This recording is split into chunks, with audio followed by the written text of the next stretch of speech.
So here's a question from one of my followers. They asked, why do I still feel so behind even when I'm doing well? Usually this is because we are comparing where we are to where we want to be, right? So there's always going to be a gap, sort of a lack there.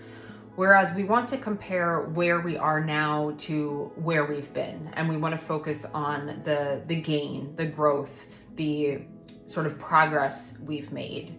And that can just give us a greater sense of accomplishment and keep us motivated to keep going, as opposed to looking at all of the stuff we have yet to do or we still want to do, because that's always going to be present, right? If you are high achieving, if you're disciplined, if you're ambitious, there's always going to be more to do. That's also just part of adult life, right? Our to-do list, especially if you're a parent, your to-do list is just never ending. So there will never be a time at which you complete your list and feel like, okay, now I'm done, now I can finally relax.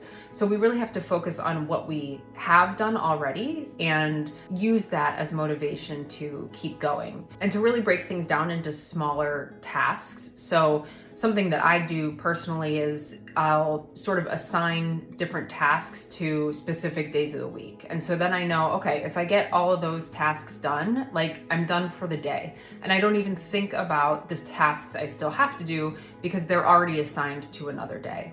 So this whole concept is based on the book, The Gap and the Gain, which I highly recommend reading, which means that if you're comparing present to future, there's always a gap. But if you're comparing present to past, there's always a gain. And that's just a lot more gratifying. So I hope this was helpful. Let me know if you have any other questions.